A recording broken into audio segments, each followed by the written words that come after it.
हमारे कटोरी चाट की रेसिपी जिस तरह से ठेले पे बनती है ना, हम रोड साइड पे या फिर बाहर स्ट्रीट स्टाइल में खाते हैं ना, बस उसी तरीके से मैं आज आपको ये कटोरी चाट की रेसिपी बनाकर बताऊंगी।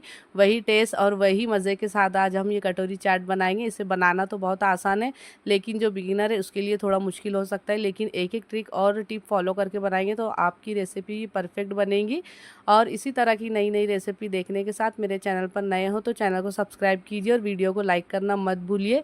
और इस तरह से ये टेस्टी और मज़ेदार चटपटी चाट की रेसिपी आप भी अपने घर पे एक बार ज़रूर ट्राई कीजिए। और वीडियो पसंद आई हो पूरी देखने के बाद तो एक लाइक ज़रूर कीजिए। तो चलिए बना लेते हैं हम। तो यहाँ मैंने छोले ले ली हूँ, चने हम काबुली चने जिसे कहते हैं, उसे मैंने 200 ग्राम ली थी और 2 से 3 घंटों के लिए गर्म पानी में मैंने भिगो कर रख दी थी। तो 3 घंटे के बाद मैं ये इसे इस्तेमाल करी तो मैंने इसे कुकर में डाल दी हूँ। अब मैं इसमें डाल दूँगी नमक। नमक यहाँ जाएगा 1 टीस्पून। नमक आप अपने टेस्ट के अकॉर्डिंग थोड़ा कम ज़्यादा कर सकते हैं। हाफ़ टी स्पून जाएगा इसमें chaat masala, half tea spoon जाएगा गरम मसाला पाउडर, हाफ़ टी स्पून जाएगा भुने कुटे ज़ीरे का पाउडर और 1 टेबल स्पून जाएगा इसमें लाल मिर्च पाउडर और हाफ़ टी स्पून ही जाएगा इसमें हल्दी पाउडर, हाफ़ टी स्पून जाएगा काली मिर्च का पाउडर। और इसमें डाल दूँगी मैं एक मीडियम साइज़ के प्याज को मैंने बारीक चॉप कर ली, वो भी मैं इसमें डाल दूँगी। और एक मुट्ठी हरा धनिया बारीक कट करके वो भी मैं इसमें डाल दूँगी। अब डाल दूँगी मैं इसमें पानी। तो पानी हमें इसमें ध्यान से डालना है, 1 ही गिलास पानी की ज़रूरत है, ज़्यादा पानी हम इसमें नहीं डालेंगे। और 2 आलू ले ली हूँ मैंने इस तरह से, इसके छिलके नहीं उतारी, स्किन के साथ ही मैं इसे इसमें डाल दूँगी और इसे एक बार चला लूँगी। ये है ना, हम बिना तेल की इसकी जो स्टफिंग है ना बगैर तेल की बनाएंगे, इसमें हम ऑयल का इस्तेमाल बिल्कुल भी नहीं करेंगे। तो देखिए इस तरह चलाते हुए मैं कुकर का ढक्कन बंद कर दूंगी और इसे गैस पे रख दूंगी गलने तक। तो तकरीबन मैंने इसे 10 मिनट के लिए मीडियम फ्लेम पर रख दी थी। तब तक के हम कटोरियों का आटा लगा के तैयार कर लेते हैं। तो यहाँ मैंने मैदा ले ली हूँ 1 कप, मेजरिंग कप से मैंने 1 कप मैदा ले ली हूँ। उसमें मैंने हाफ़ टी स्पून नमक डाल दी हूँ और अजवाइन डाल रही हूँ 1 टीस्पून हाथों से क्रश करके। और ये ऑयल ली हूँ मैंने, ऑयल 2 टेबल स्पून डाल रही हूँ मैं। अगर आप ऑयल नहीं डालना चाहते तो इसकी जगह पे आप घी भी डाल सकते हैं। और ऑयल हमें इसमें इतना डालना है कि हमारा जो मोयन है ना वो परफेक्ट बने। मोयन जब परफेक्ट बने ना तभी हमारी कटोरियाँ बहुत ही क्रिस्पी और खस्ता बन के तैयार होंगी। अगर आप तेल नहीं डालना चाहते तो इसकी जगह आप घी भी डाल सकते हैं। तो इसे हाथों से अच्छी तरह से हमें मिक्स करना है। तेल या घी डालने के बाद इसे मिक्स करने के बाद हमें इस तरह से मुट्ठी बनाकर देखना है ये बन रही है नहीं। अगर मुट्ठी बनती है देखिए तो हमारा मोयन बिल्कुल परफेक्ट है, तो हमारी कटोरियाँ भी बहुत ही खस्ता और बहुत ही क्रिस्पी बन के तैयार होंगी। तो अब मैं एक गिलास में पानी ले ली हूँ, थोड़ा थोड़ा पानी डालते हुए आटे को मैं लगा लूँगी, इसका डो बना लूँगी। और ध्यान रहे कि आटे में हमें थोड़ा थोड़ा पानी डालकर ही आटा गूंदना है, ज़्यादा एक साथ पानी नहीं डालना है। आटे को हमें पतला नहीं करना है। हालांकि इसे गूंदना तो सॉफ्ट है, जिस तरह से हम चपाती का आटा गूंदते हैं ना बस उसी तरह से इसे सॉफ्ट आटा गूंद के हमें तैयार करना है। हम जब कटोरी चाट या फिर पपड़ी चाट बनाते हैं ना तो उसके लिए सॉफ्ट आटा गूना जाता है, लेकिन जब हम समोसे बनाते हैं ना तो उसके लिए आटा थोड़ा सख्त गूना जाता है। तो हर चीज़ की एक एक अलग अलग ट्रिक होती है, बस हमें वही फॉलो करके रेसिपी बनानी पड़ती है। अगर आप कटोरी चाट बना रहे हैं तो इस तरह से हमें मुलायम ही आटा गूंदना है, इसे सख्त नहीं करना है। तो देखिए आटा हमारा गूंद चुका है, मैंने आटा गूंद ली हूँ। इसे थोड़ा मसलते हुए एक बार हाथों से मैं इसे रेस्ट के लिए रख दूँगी। तो पहले मैं ज़रा थोड़ा इसे मसल लूँगी। इससे क्या होता है ना, आटा बहुत ही सॉफ्ट हो जाता है और इसमें चिकनाहट आ जाती है। तो देखिए इसी तरह से मसलते हुए तकरीबन 5 मिनट मैंने इसे हाथों से मसाज की, उसकी मालिश की हूँ। उसके बाद मैंने इसे रेस्ट पर 15 मिनट के लिए रख दी थी। तो आटा हमारा गूंद चुका है और ये परफेक्ट भी हो चुका है। मैंने इसे मसाज भी कर ली हूँ, मालिश भी कर ली हूँ। अब इसे मैं 15 मिनट के लिए रेस्ट पर रख दूँगी। तब तक के हम हरी चटनी बना के हमारे तैयार कर लेंगे, ग्रीन चटनी। तो देखिए मैंने यहाँ ली हूँ पुदीना, हरा धनिया, हरी मिर्च और कुछ लहसुन की कलियाँ। तो मैंने यहाँ आधी गड्डी ली हूँ हरा धनिया और एक मिक्सी का जार ले ली हूँ। उसमें मैं ये सारे ग्रीन चटनी के हमारे इंग्रेडिएंट डाल दूँगी। तो मैंने 2 मुट्ठी पुदीना ली हूँ, आधी गड्डी हरा धनिया ली हूँ, 5 से 6 लहसुन की कलियाँ ली हूँ और 5 तीखी वाली हरी मिर्च ली हूँ। अब ये सारी चीज़ें मिक्सी के जार में डालने के बाद हम इसमें थोड़े और मसाले डालेंगे। तो मैंने यहाँ हाफ़ टी स्पून ली हूँ ज़ीरा पाउडर, भुना कुटा ज़ीरा। ये हाफ़ टी स्पून ही जाएगा इसमें नमक। नमक आप अपने टेस्ट के अकॉर्डिंग कम ज़्यादा कीजिए। और इसमें जाएगा दही। तो दही यहाँ मैंने 2 टेबल स्पून ली हूँ। अब ये सारी चीज़ें डालने के बाद हम इसका फ़ाइन पेस्ट बनाकर इसकी चटनी बना के तैयार कर लेंगे। तो मैंने यहाँ पे थोड़ा पानी डालते हुए इसका पेस्ट बना लिया। तो हमारी ग्रीन चटनी बन के तैयार हो चुकी है और मैंने इसे फ्रीज में रख दी हूँ। अब हम देख लेते हैं कुकर, हमारा जो चने हैं ना, छोले, वो भी गल चुके हैं। हम चेक कर लेते हैं परफेक्ट गले या नहीं। इस तरह से देखिए दबाते हुए, तो देखिए बहुत ही आसानी से दब जा रहे हैं, मतलब ये अच्छी तरह से गल चुके हैं। और जो ये इसमें आलू मैंने डाली हूँ ना, आलू को हम एक प्लेट में अलग निकाल लेंगे, इसे ठंडा होने के लिए एक साइड में रख देंगे। और ये जो चने गले हुए हैं ना, इसमें थोड़ा पानी नज़र आ रहा है, तो ये ज़्यादा नहीं हुआ है पानी, लेकिन देखिए इस तरह से हमें आलू मैशर की मदद से चनों को हमें मैश करना है, छोलों को मैश कर लेना है। हम जब इसे मैश करेंगे ना, तो इसमें जो एक्स्ट्रा पानी नज़र आ रहा है ना, वो मैश करने के बाद इसमें पानी नहीं नज़र आएगा। तो देखिए इस तरह से हमें पूरे ही मैश नहीं करना है, इसे थोड़ा खड़ा टेक्सचर भी इसका नज़र आना चाहिए, हल्का हल्का ही इसे हमें मैश करना है। तो देखिए मैं चलाते हुए इसे बताती हूँ आपको, इसमें जो एक्स्ट्रा पानी था वो बिल्कुल भी ख़त्म हो चुका है। ये देखिए बिल्कुल दिखाई नहीं दे रहा है। तो हमारा जो ये चाट है ना, ये बिल्कुल परफेक्ट बनी है, और इसमें मैंने बिल्कुल भी तेल का इस्तेमाल नहीं किया, बिना तेल की ही ये हमारी स्टफिंग बन के तैयार हुई है। तो देखिए आटे को रखे हुए भी 15 मिनट हो चुके थे। अब हम इसे चेक कर लेते, तो बहुत ही सॉफ्ट और बहुत ही मुलायम हमारा ये आटा हो चुका है। इसे रेस्ट देने के बाद तो ये ज़्यादा ही और बहुत ही चिकनाहट भी आ गई है इसमें। तो इस तरह से एक बार मसलते हुए मैं फिर से इसे मसल लूँगी, और इस तरह से इसके एक एक पेड़े बना लूँगी जितने हमें चाहिए। तो देखिए इसमें से चार पेड़े बने हैं, तो मैं इस तरह से बनाते हुए चारों पेड़ों को बना लूँगी, और फिर उसके बाद हम आगे की प्रोसीजर करेंगे। तो देखिए इस तरह से 4 पेड़े बन चुके हैं। अब हम इसकी हमें चपाती बेलना होगी इसकी, जिस तरह से हम चपाती बेलते हैं ना, बस उसी तरीके से। तो पहले मैं एक पेड़ा ले लूँगी, और हल्का हल्का ही इसे हमें मैदा डस्ट करना है, ज़्यादा हमें इसमें सूखा आटा नहीं लगाना है। अगर आप इसमें सूखा आटा लगा देंगे ना ज़्यादा, तो ये कटोरियों में चिपकेगा नहीं, बार बार निकल जाएगा। तेल में डालते से ही ये छूट जाएगा और कटोरियों का शेप बिगड़ जाएगा। तो ये देखिए मैं इसे बेल लूँगी। इसे इस तरह से बेलना है जिस तरह से हम चपाती बेलते हैं, बिल्कुल ही वैसे ही बेलना है, लेकिन सूखा आटा इसमें ज़्यादा नहीं लगाना। मैं आपको बार बार बता रही हूँ, अगर आपने सूखा आटा थोड़ा भी ज़्यादा किया तो हमारी जो कटोरियाँ है ना, बिल्कुल भी बनेंगी नहीं, कटोरियाँ पूरी बिगड़ जाएंगी। तो देखिए इस तरह से हमने चपाती बेल लिए। और ये मैं नया तरीका बता रही हूँ, उससे क्या होता है ना कि हमें एक एक छोटी छोटी पपड़ी बेलने की ज़रूरत नहीं होती है।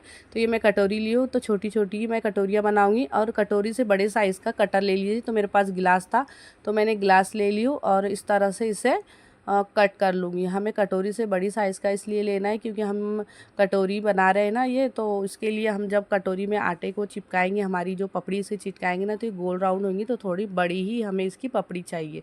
तो इस तरह से गिलास कटोरी से बड़ा था, तो मैंने यहाँ गिलास ही लिया। आपके पास कोई कटर है तो आप वो भी ले सकते हैं। तो इस तरह से सारी पपड़ियाँ मैंने कट कर ली हूँ, देख सकते हैं आप। इसी तरह से आप भी कट कर लीजिए। अगर आपको बड़ी कटोरी बनाना है तो आप बड़ी चीज़ से कट करिए, या फिर कोई भी आप एक एक करके भी इसकी पपड़ी बना सकते हैं।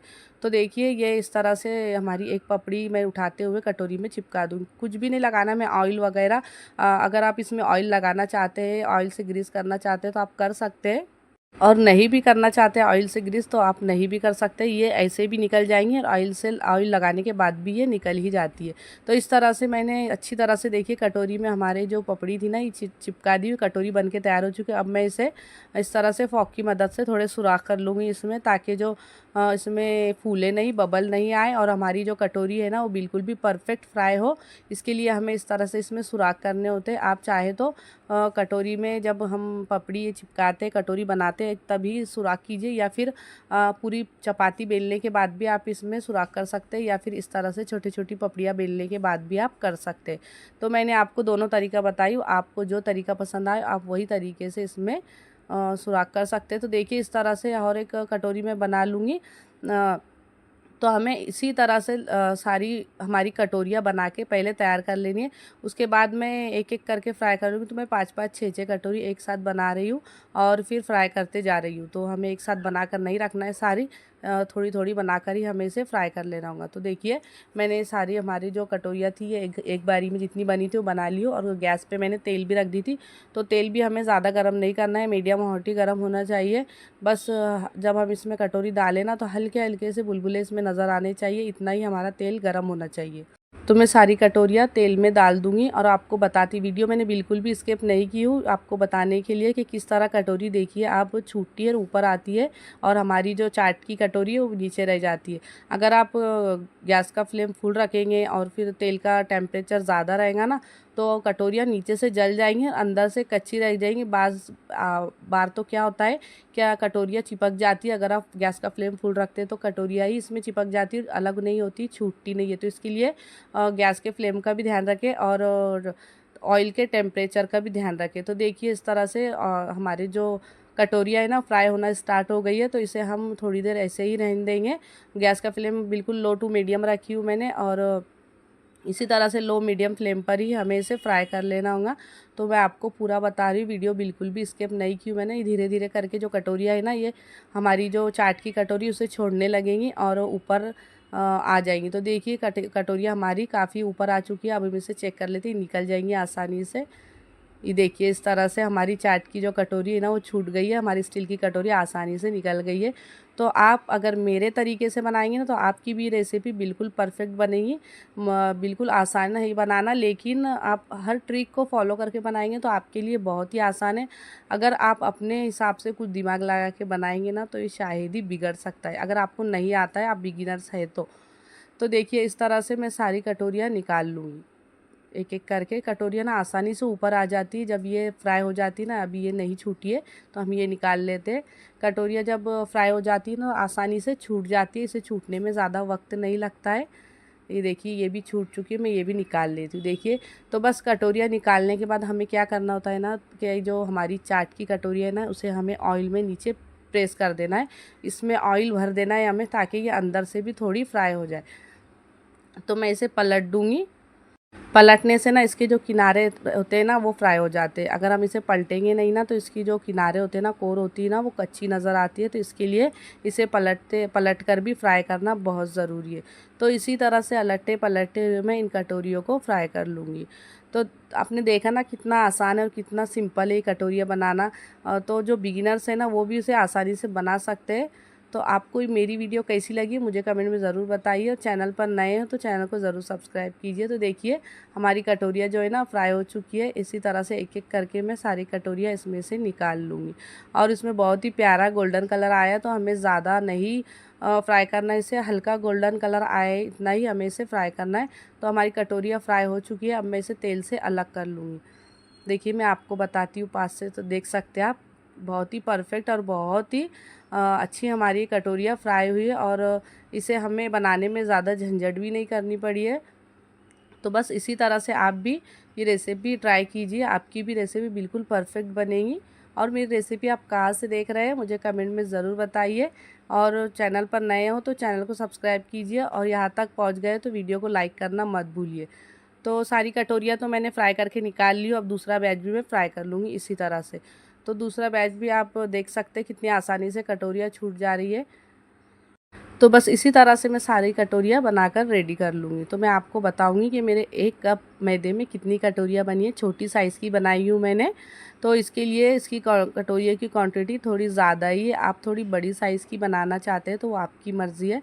कटोरी आप बड़ी लीजिए, आपकी कटोरियाँ बड़ी बनेंगी। तो देखिए इतनी सारे मेरी जो कटोरियाँ है ना बन के तैयार हो चुकी है, और बहुत ही आप आवाज़ सुन सकते हैं, बहुत ही क्रिस्पी और बहुत ही खस्ता बनी है, खाने में बहुत ही लाजवाब होगी। तो चलिए हम इसकी चाट बना के रेडी कर लेते हैं।